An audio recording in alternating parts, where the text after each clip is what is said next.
Alright guys, so good morning sa inyo lahat, no? So ngayon guys, panibagong vlog na naman. Happy New Year sa inyong lahat. No, medyo matagal-tagal rin tayo na hindi nakagawa ng vlog. But this time, ito, may bagong vlog tayo, no? And honest review lang sa ating Mio Faccio 125 ni Yamaha. So yun guys, no, i-share ko lang kung ba't ko nabili itong motor na to. So it all begins nung 2020, no, when I started my Santa Claus ride, no. Una nating nagamit na motor was the Yamaha X-Max ng service unit ng Motor Hub Corporation, RevZone Davao. So nakagamit tayo, no, na ride natin siya nung ride tayo papuntang Sultan Kudarat, going to Jensan, and kumain tayo dun sa Jensan, no. So yun guys, sobrang enjoy ko, no. And after that,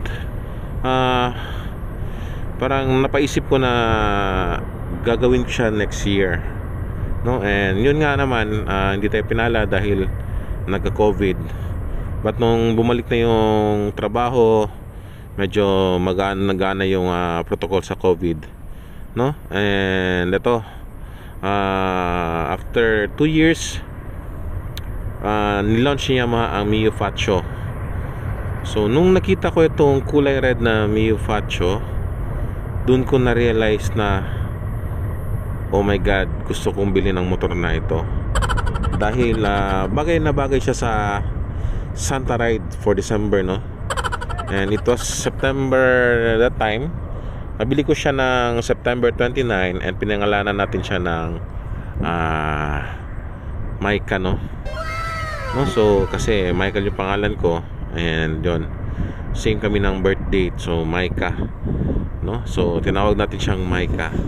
So guys, share ko lang tong motor na ito, kung ano mga yung nagustuhan natin sa Mio Faccio.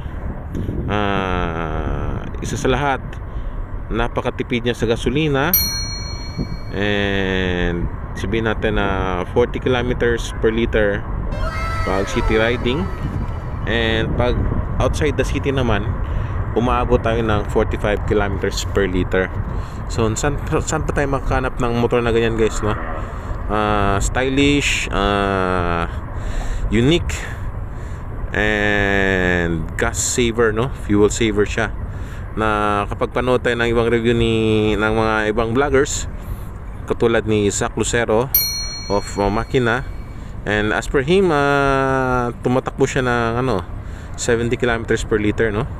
And sabi niya nga, semi walwal pa raw yung takbo na yon. And yung sa dati naming manager ng Motor Hub Corporation RevZone Davao, may Faccio siya, and napatakbo niya ng 56 kilometers per liter. So guys, no, and that was in Kapatagan, no.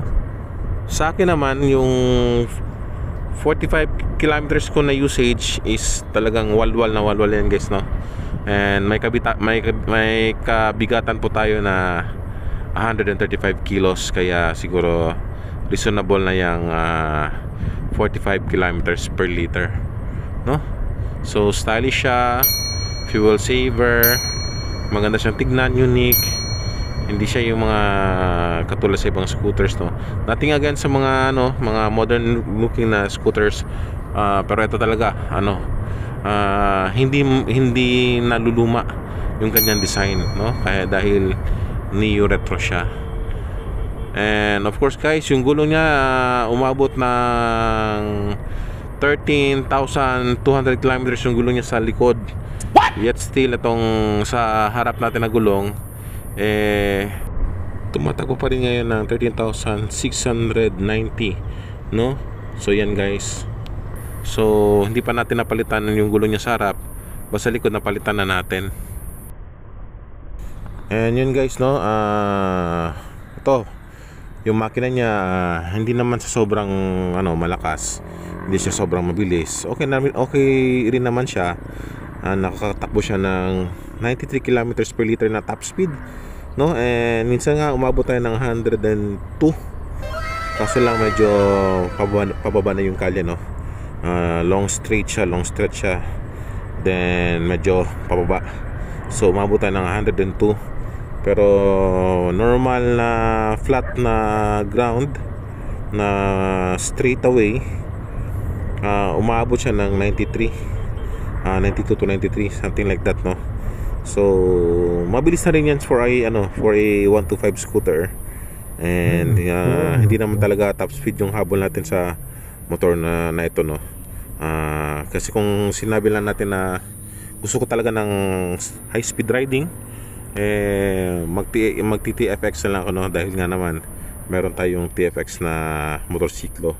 And nakakagamit din tayo ng mga motor ng demo unit natin sa shop, no. So yan guys, so ang tanging gusto natin sa motor na ito is matipid sa gasolina, hindi ganong mabilis tumakbo. So chill ka lang, no. So yun guys, available siya sa RevZone Davao. Sa mga gustong bumili niya ng Mio Faccio 125, kunin nyo na lang sa Motor Hub Corporation, RevZone Davao. And dito na po tayo magtatapos sa ating vlog regarding the Yamaha Faccio 125, no. Sa mga hindi pa nakapag-subscribe dyan, subscribe na po kayo, Migs Moto Musika, sa ating Facebook page, Instagram, and YouTube channel. Yan guys, so ako yung magpapaalam na, and I hope to see you again next time. Bye!